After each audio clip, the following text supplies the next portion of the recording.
Hello. I am glad to see you here and hope you enjoy the new story. Subscribe and like the story. They say that trust is like glass, strong but fragile. And once it cracks, you can't always fix it without seeing the damage. I never thought much about that saying until now. My name is Jim. I'm 38, a carpenter by trade, a husband by choice, and a brother because, well, life didn't ask me. I've always believed that family is everything, and I lived by that rule for as long as I can remember. I met Adele when I was 25, and back then, she felt like the missing piece of my life. Beautiful but unpretentious, funny in a way that made my chest ache, and the kind of woman who made you believe the world still had good things to offer. We married 2 years later in a simple ceremony at the lake. It was the happiest day of my life. We didn't have kids. It wasn't really by design or choice. We just kept telling ourselves there was time. Maybe next year, Adele would say, and I'd smile because the way she said it made me believe we'd have forever. Brian, my younger brother, was always around. He was the wild one, the kind of guy who could charm the hell out of anyone, but couldn't hold down a job to save his life. He'd crash on my couch when things went sideways for him, borrow money he never paid back, and promise me, always, that this time, things would be different. I loved Brian. He was my brother, after all. We grew up with nothing but each other in the small, gray house our parents barely held onto. I was the one who fixed everything, broken bikes, broken toys, even broken dreams. When our dad left, it was me who held Brian while he cried. And I guess I never stopped trying to fix him, even when I should have let him go. Things were fine for a long time. The kind of fine where you stop noticing the details, like when Adele stopped holding my hand in public, or when Brian started showing up unannounced at our house more often.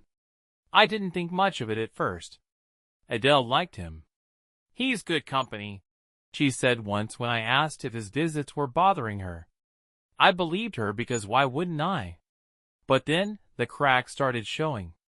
It began small, like most things do. One night, I came home late from the shop.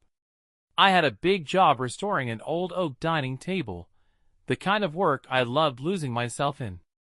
I expected Adele to be watching TV or reading, but the house was quiet.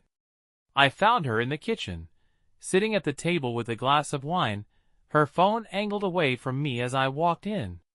"You're up late," I said, dropping my keys in the bowl by the door. She looked up quickly, too quickly, and flashed me a smile. "Couldn't sleep," she said. "Just catching up with friends." I nodded, but something felt off. I couldn't explain it. Just a whisper in my gut.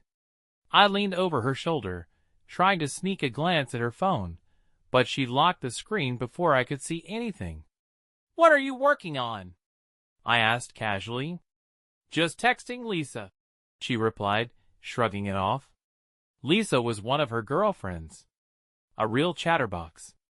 I told myself it was nothing, and I believed it. Because believing it was easier. The next day, I noticed Brian's car parked outside the house when I came home for lunch.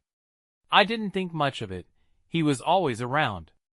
Adele was laughing when I walked in, her voice carrying from the living room. "Something funny?" I called out, setting my lunchbox on the counter. Adele popped her head around the corner, her face still flushed from laughter. "Brian's just being ridiculous, as usual," she said. Brian grinned from his spot on the couch, tossing a throw pillow into the air. "What can I say, Jim? I've got a gift." I smiled back because what else could I do? It was Brian. But as I sat down to eat, I caught the two of them sharing a look, just a second too long. I couldn't explain what it was, but it knotted in my chest like a bad cramp. Later that evening, as Adele sat scrolling through her phone, I asked, "So what did Brian stop by for today?" "Nothing much," she replied, not looking up. "Just catching up." Catching up. That's what she said, And yet the words left a bitter taste in my mouth. I didn't push it. Maybe because I didn't want to hear the answer. As the days turned into weeks, those little moments piled up like dust in corners. Adele would leave the room to take phone calls, smiling when she thought I wasn't looking. Brian would stop by more often, sometimes when I wasn't home. I told myself I was imagining things, that I was tired, overworked, paranoid. Adele was my wife. Brian was my brother. There was no way, no way. One evening, as I cleaned up in the garage, I heard them talking quietly in the kitchen. I couldn't hear much, just laughter, soft, familiar laughter that made me pause mid-swipe with a rag. I stood frozen, staring at the grease-streaked workbench, feeling something I hadn't felt in a long time, doubt. When I walked in, they both stopped laughing abruptly. Brian cleared his throat, grabbing his coat. "I better get going," he said, avoiding my eyes. "You just got here," I replied, trying to keep my voice steady. "Yeah, well, things to do," he mumbled. I looked at Adele.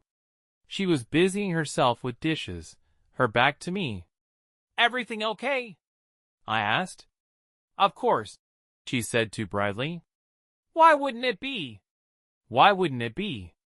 That night, lying in bed next to Adele as she slept soundly, I stared at the ceiling and tried to ignore the tightness in my chest. The cracks were there, whether I wanted to see them or not. Chapter 2. Suspicion Takes Root. The cracks were small at first, tiny enough for me to convince myself they weren't real. I told myself I was tired. Work had been demanding, and maybe I wasn't as attentive as I used to be. That's what Adele said when I brought up her being distant one evening. "It's nothing, Jim," she said, brushing a strand of hair behind her ear. "We're just in a bit of a rut, that's all.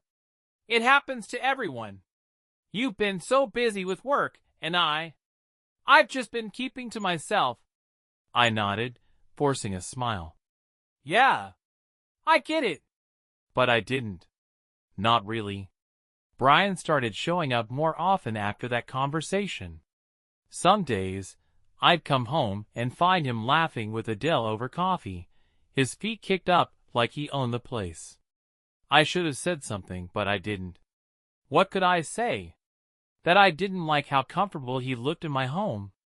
That I didn't like how Adele's face lit up around him in a way it hadn't for me in months. I told myself it was my imagination. After all, Brian was my brother. If he couldn't feel welcome in my home, then what kind of man did that make me? It was a Friday evening when things took a turn. I'd had a long day at the shop, too many orders piling up, too little time to get everything done. I got home late, my back aching, my boots heavy with sawdust. The house was dark when I walked in, except for a soft glow coming from the living room. I heard voices, Adele's laugh, quiet and easy, like it used to be with me, and Brian's voice. I stopped in the hallway. My heart picked up, hammering against my ribs. I couldn't hear what they were saying, but I could hear them laughing. I couldn't explain why that sound made my skin crawl. I stepped into the living room, trying to act natural. "Hey," I said. They both looked up. Adele was curled up on one end of the couch, a blanket draped over her legs. Brian was sitting on the other end, far enough to look innocent but close enough to make my gut twist. "Jim," Adele said, sitting up straighter. "You're home late." "Yeah," I muttered, my eyes flicking between them. "Long day." Brian grinned at me like nothing was wrong. "Tough being the working man, huh?" "Something like that," I said, forcing a chuckle. "What's going on here?" "Just watching a movie," Adele replied quickly. "Brian stopped by to say hi, and we got to talking." "Got to talking," I echoed, nodding. I didn't know what else to say. The air in the room felt thick. I didn't like the way they both looked at me, like I'd walked in on something private. "Want to join us?" Brian offered, leaning back against the couch. No, I said, sharper than I intended. I'm beat. I'm heading to bed. Adele's smile faltered. Okay, I'll be up soon. I turned and left the room, but I didn't go to bed. Instead, I stood in the dark hallway, just out of sight, listening. After a long moment of silence, I heard Brian whisper something I couldn't make out. Adele laughed softly in response, too softly. That laugh stayed with me as I lay in bed, staring at the ceiling. The next day, I couldn't shake the feeling. It gnawed at me, like a splinter I couldn't reach.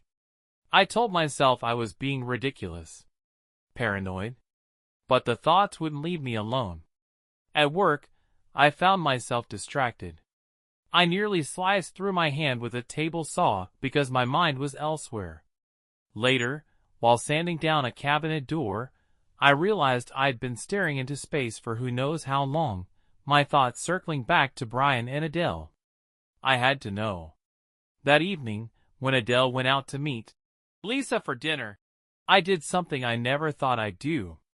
I took her laptop from the study and sat at the kitchen table. My hand shook as I opened it and started searching. I felt like a criminal in my own home. At first, I didn't find anything. Just emails, grocery lists, and online shopping receipts. But then I opened her messaging app. There it was, a contact saved under the name B. Just a single letter. My chest tightened. I clicked on it. B. Tomorrow. Same time? Adele. Yeah. Can't wait. Smiley face. I scrolled further. Most of the messages were short, vague, but they were enough. B. Missed you today. Adele. Missed you too. I stared at the screen, the words blurring in front of me. B. It wasn't Lisa or Megan or any of her other friends. I didn't need to ask who it was. I already knew. Brian? I sat back in the chair, my heart pounding in my ears. My hands were clammy, my throat dry. For a moment, I thought I might be sick. How long had this been going on? How had I not seen it? The front door opened, and Adele walked in. Hey, she called out cheerfully. What's for dinner? I quickly shut the laptop, shoving it back where I found it. I stood up and forced a smile, but I knew she could see something was off. You okay? She asked, tilting her head. Yeah, I said, my voice hollow. Just tired. Long day? Something like that. She kissed my cheek, her lips lingering for half a second too long. I wanted to pull away, but I didn't. Instead, I stood there, letting her lie to me with her touch, with her smile, with everything I thought I knew about her. That night, as Adele slept beside me, I lay awake, staring at the dark ceiling. My mind replayed those messages over and over again, each one cutting deeper than the last. Missed you today. Can't wait. It was real now, the thing I'd been trying to ignore. It was staring me in the face, daring me to do something about it. But what could I do? If I confronted her, it might blow everything apart. If I said nothing, I'd have to live with this sick, twisting feeling in my chest. I didn't know which option was worse. When trust shatters, the pieces never fall neatly to the ground. They scatter, sharp and jagged, ready to cut you in ways you never imagined. I woke up the morning after finding the messages with a knot in my stomach. Adele hummed softly as she made coffee, standing in the kitchen like everything was fine. It wasn't fine. The words from her conversation with Brian, played over and over in my head like a broken record.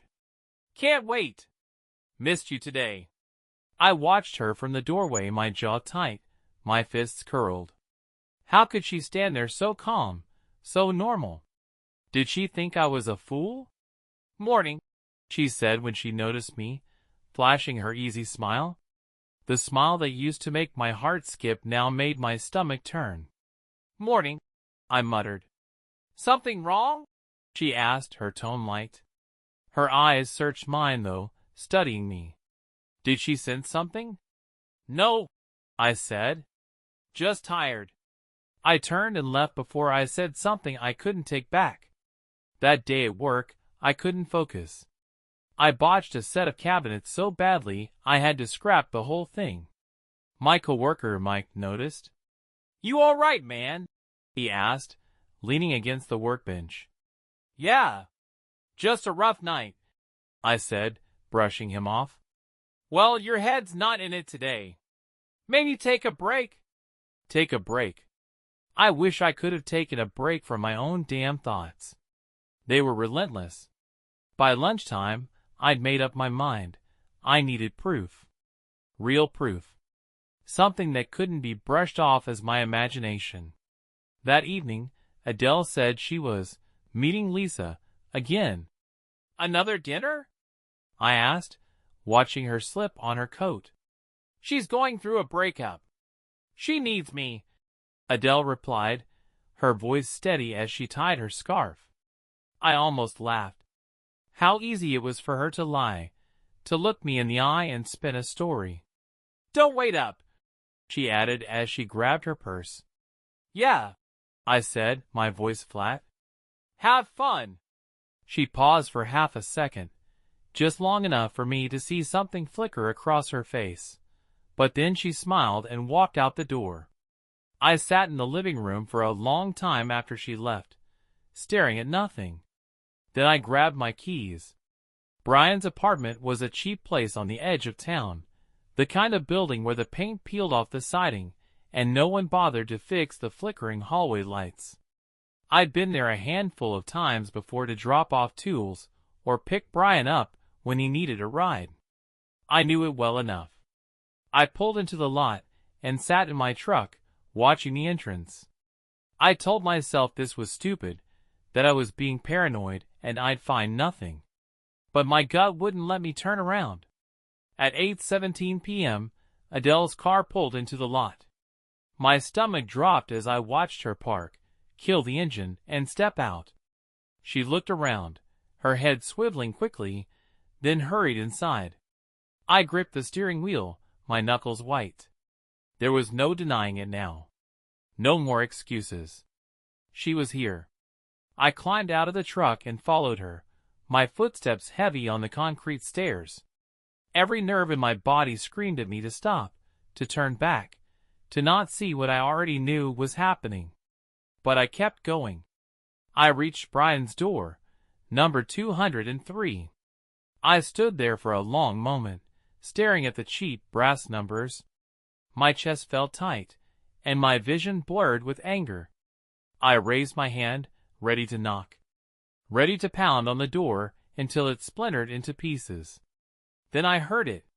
Laughter. Her laughter. And Brian's voice, low and warm, saying something I couldn't make out. The sound hit me like a punch to the gut. I staggered back a step, my hand dropping to my side. That was all I needed. I didn't need to see them. I didn't need to burst in and scream or fight or demand answers I already knew. Hearing it was enough. I turned and left, my heart hammering in my ears. Back home, the house felt empty, hollow, like a shell of what it used to be. I stood in the kitchen, staring at the wall clock, watching the seconds tick by. Time felt slow and meaningless. At 11:42 p.m., Adele walked in.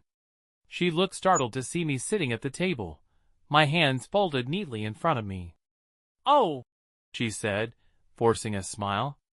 "You're still up?" I didn't answer. I just stared at her. "Jim?"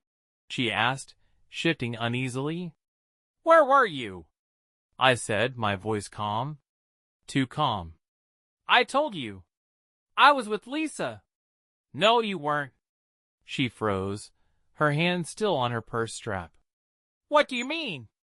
"I mean," I said, pushing back from the table, "I followed you tonight. I saw you go to Brian's." Her face went pale.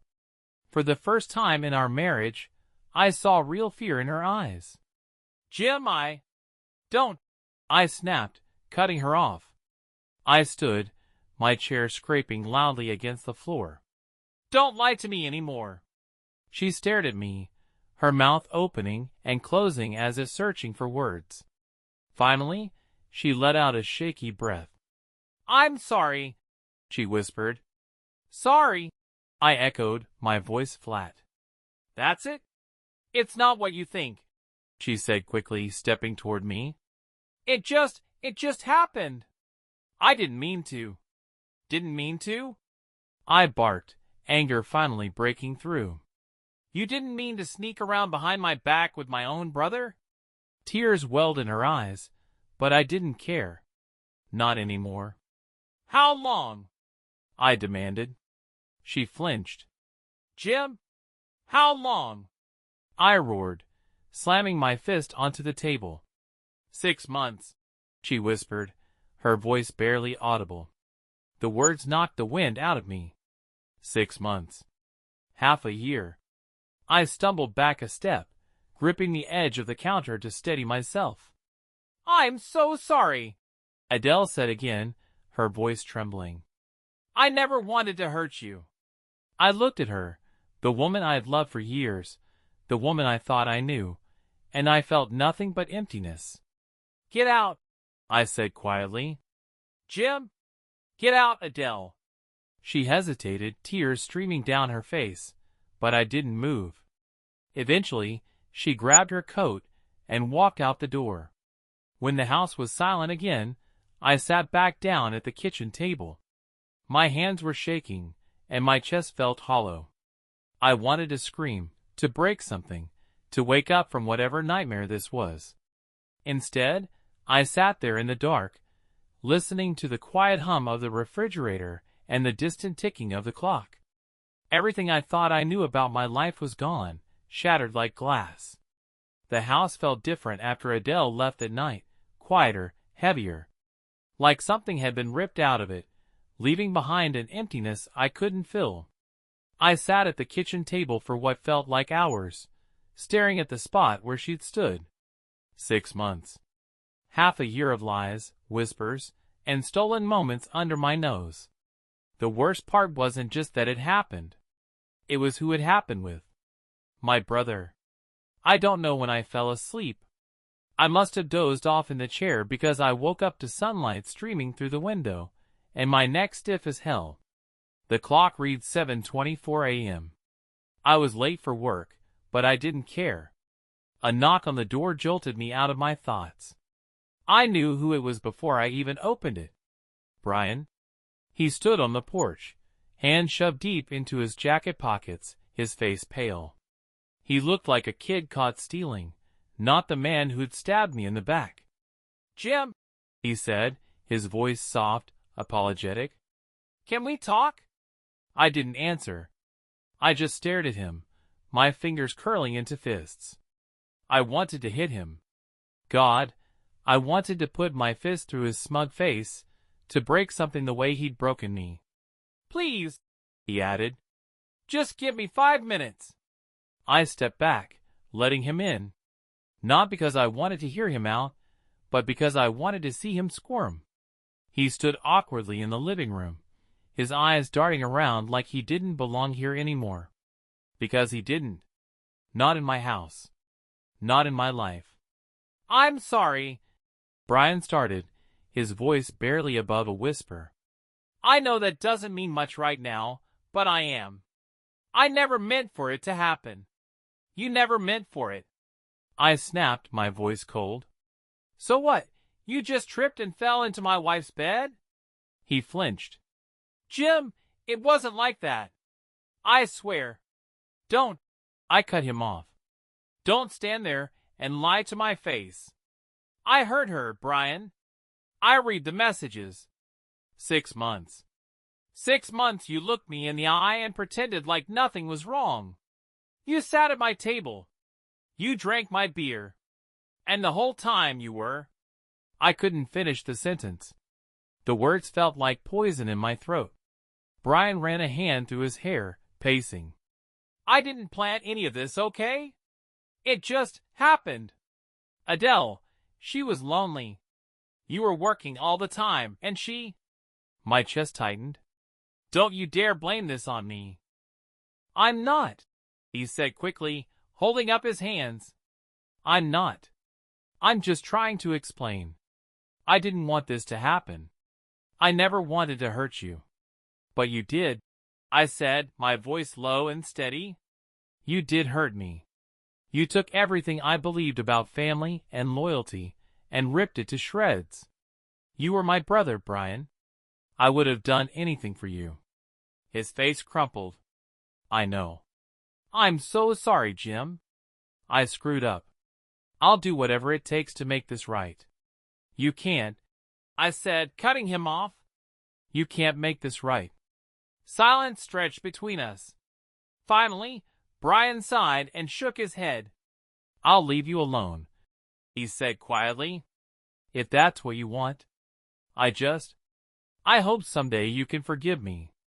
I didn't say anything as he walked out the door. I couldn't. My hands were shaking, and my chest felt like it was going to split open. Forgive him? Forgive either of them? How could I? The days that followed were a blur. I went to work, not because I wanted to, but because I didn't know what else to do. At least at the shop, I had something to focus on. Wood didn't lie to you. It didn't cheat or betray you. It was solid, dependable. Mike noticed something was wrong. You look like hell, man, he said one afternoon as we packed up. Thanks for the compliment, I muttered. You want to talk about it? No. And that was the truth. Talking wouldn't fix anything. It wouldn't change the fact that the two people I trusted most had shattered everything. Adele called me a few times. I ignored her. Eventually, she showed up at the house. I came home one evening to find her sitting on the porch, her coat pulled tight around her. Jim, she said softly as I walked past her toward the door. I didn't answer. Please, she said, standing. Just talk to me. I stopped with my hand on the doorknob and turned to look at her. She looked awful. Her eyes were red, and her face was pale. But I couldn't bring myself to feel sorry for her. What do you want, Adele? I want to explain, she said, her voice cracking. I want to fix this. Fix it? I repeated bitterly. How do you fix something like this, Adele? Tell me. I'd love to hear it. Tears welled up in her eyes. It was a mistake, Jim. I was lonely, and I let things go too far. But it doesn't mean I don't love you. I do. I still love you.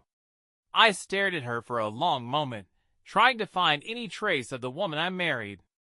But all I saw was a stranger. You don't get to say you love me, I said quietly. Not after what you did. Please, she whispered. Can't we try? Can't we just? No. I shook my head. You made your choice, Adele. You don't get to take it back just because you regret it now. She didn't say anything after that. She just stood there, crying softly, as I opened the door and walked inside. I didn't look back. That night, I sat in the garage, staring at the old family photo I kept on the workbench. It was from a 4th of July years ago, me, Adele, and Brian, all smiling like idiots with sparklers in our hands. Back then, I thought we had it all. I thought family meant something. Now, I didn't know what it meant anymore. I picked up the photo, my thumb brushing over the glass. For a second, I thought about smashing it, about throwing it across the room and watching it shatter. Instead, I set it back down and turned off the light. Days turned into weeks, and the silence became my only companion. The house, once warm and filled with life, now felt like a tomb. Adele didn't come back after that night on the porch. She tried calling a few more times, but eventually the calls stopped. Maybe she finally got the hint. Or maybe she just moved on. I didn't ask. I didn't want to know. As for Brian, I hadn't heard from him since the day he stood in my living room, looking more like a ghost than the brother I grew up with. I wondered where he was, if he was sorry, if he even thought about me. But I pushed the thoughts away. Work became my refuge. I spent every hour I could at the shop, taking on jobs I didn't need just to stay busy. There was something comforting about the rhythm of it all, measuring, cutting, sanding, repeating the steps over and over until the noise in my head went quiet. Still, the nights were the worst. That's when the thoughts crept in, no matter how much I tried to shut them out. I'd sit on the edge of the bed, staring at the empty space where Adele used to sleep, asking myself the same questions over and over. How long had they been laughing at me? When did I stop being enough? Why him? No matter how many times I asked, the answers never came. One Friday night, Mike invited me out for drinks after work. I almost said no, but he insisted. "You've been burying yourself in that shop for weeks, man," he said. "It's time to come up for air." I figured a beer or two couldn't hurt. The bar was packed, too loud, too crowded, but Mike seemed right at home. He ordered a round and leaned back in his chair, studying me. "You look like hell," he said, handing me a pint. "You've mentioned that before," I muttered. Mike shrugged. "It's still true. You ever gonna tell me what's going on?" I stared at the beer in my hands. "Not much to tell. That's crap, and you know it," Mike said. "Something's eating you alive. I can see it. You don't have to spill your guts, but whatever it is, you've got to let it out sometime." I didn't say anything. I just took a long drink. Mike sighed, giving up. "Fine. Be stubborn. But you're not fooling anyone, Jim." He turned his attention to the TV above the bar, leaving me alone with my thoughts. I stared at the amber liquid in my glass, trying to ignore the ache in my chest. He was right, of course. I did need to let it out. But the words felt too heavy, like they'd sink me the moment I said them out loud. I drove home that night feeling more alone than ever. The road was dark, the trees lining the highway stretching their shadows across the asphalt like long fingers. I rolled down the window, hoping the cool night air would clear my head. It didn't. When I pulled into the driveway, I sat in the truck for a long time, the engine ticking softly as it cooled. The house loomed in front of me, dark and empty. I couldn't bring myself to go inside. Instead, I went to the garage. The photo was still there, sitting on the workbench where I'd left it. I picked it up, staring at our smiling faces, me, Adele, and Brian. It was hard to believe that was us, that those smiles had ever been real. I clenched my jaw and set the frame face down. Then I grabbed the hammer I kept by the toolbox and started working. Not on a job, not on anything I needed to build. I just needed to move. I needed the noise. I needed to feel the ache in my arms as I swung the hammer against wood. The rhythmic pounding drowned out everything else, filling the emptiness inside me with something solid. By the time I stopped, my hands were raw and the garage smelled like fresh sawdust. I sank onto the stool, breathing hard, sweat dripping down my face. For the first time in weeks, I felt calm. That's when my phone buzzed. I pulled it out of my pocket and stared at the screen. A message from Adele. "Can we talk?" I stared at it for a long time, my thumb hovering over the screen. The next morning, I sat on the edge of the porch with a cup of coffee, watching the sun rise. The world outside looked so ordinary, birds chirping, neighbors walking their dogs, like nothing had changed. But everything had. I thought about Adele's message all night. "Can we talk?" What did she want? To apologize? To explain? To ask for forgiveness? I didn't know if I could give her that. Another car pulled into the driveway. I looked up to see my brother step out, his face tight and unsure. He stopped a few feet away, shoving his hands into his pockets. "Jim," he said softly. I didn't answer. He glanced around, like he was afraid someone might be watching. I know I'm the last person you want to see. But I needed to come. What do you want, Brian? My voice was calm, but cold. He hesitated. I just wanted to say that I'm sorry. For everything. I don't expect you to forgive me. I know I don't deserve that. But I couldn't leave it like this. You couldn't leave it like this? I repeated, a bitter laugh escaping my throat. You already did, Brian. The moment you decided to betray me. He flinched, looking down. I know. I'm not here to make excuses. I messed up. I let you down. I let everyone down. And I'll regret it for the rest of my life. I stared at him for a long moment, searching his face for something, remorse, guilt, anything real. Maybe I saw it. Or maybe I didn't. Is that all? I asked finally. Brian nodded, his shoulders sagging. Yeah, that's all. He turned and walked back to his car. I watched him leave, the engine fading into the distance until everything was quiet again. That night, I sat in the dark living room, Adele's message still unanswered on my phone. I thought about Brian's words. I thought about Adele's tears. And I thought about myself, about who I was before all of this happened. I didn't know what came next. Maybe I'd talk to her. Maybe I wouldn't. Maybe I'd forgive her one day, or maybe I'd carry this weight forever. All I knew was that the road ahead felt wide open, stretching out into the dark unknown. And for the first time in weeks, I felt like I could take the first step. Chapter 6, Into the Unknown. It took me 3 days to respond to Adele's message. I don't know why I waited. Maybe it was spite, making her sit in silence the way she'd left me to suffer in my own thoughts. Or maybe I just didn't know what to say. Every time I picked up my phone, the words caught in my throat, so I set it back down and walked away. But eventually, I typed out 2 words. Come by. I stared at the message for a moment, thumb hovering over the send button. This felt like opening a door I wasn't sure I wanted to walk through, but the questions gnawed at me, keeping me awake at night.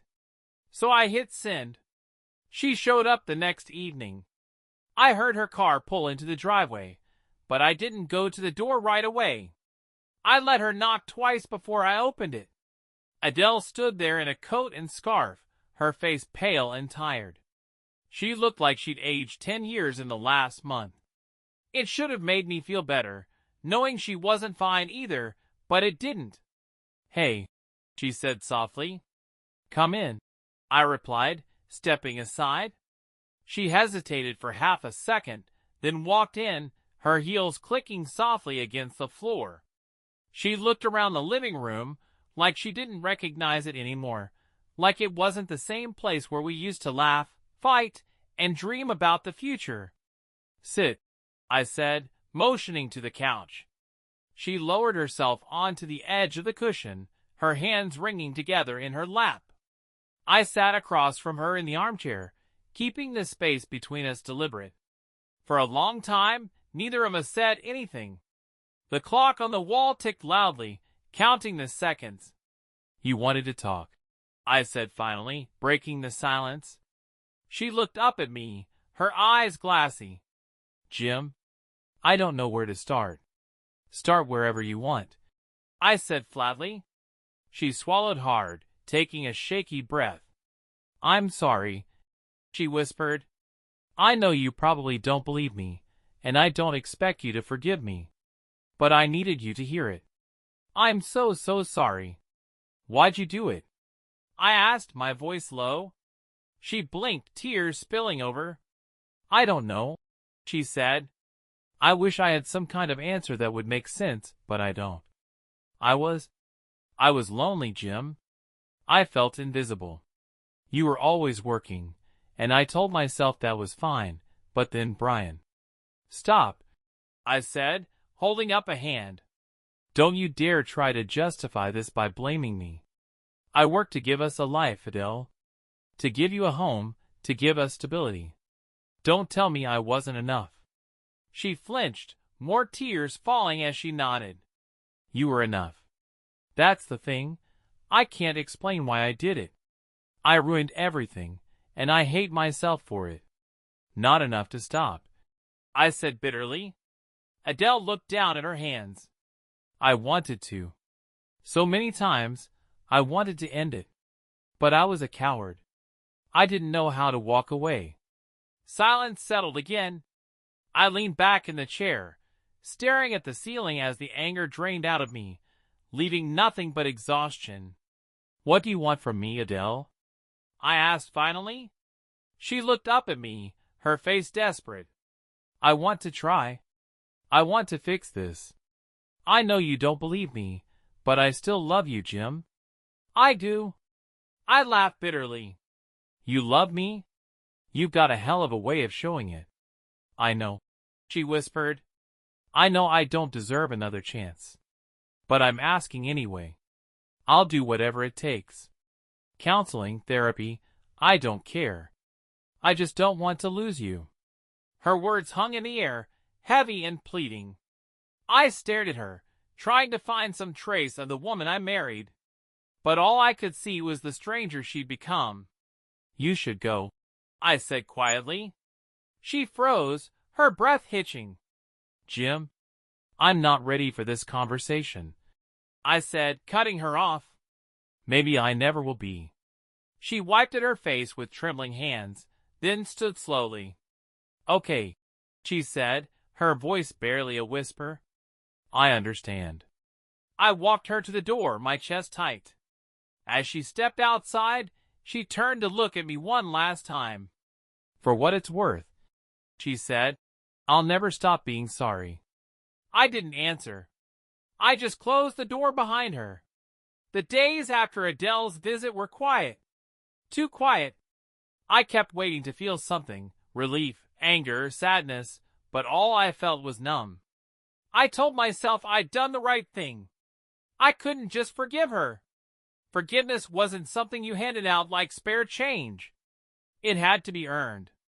And even then, I didn't know if I had it in me. Brian didn't reach out again. Part of me wondered if he'd left town for good, and part of me hoped he had. One evening, I found myself back in the garage. The family photo was still face down on the workbench, gathering dust. I picked it up, brushing it clean with my thumb. The three of us smiled back at me, Adele, and Brian, frozen in time, blissfully unaware of what lay ahead.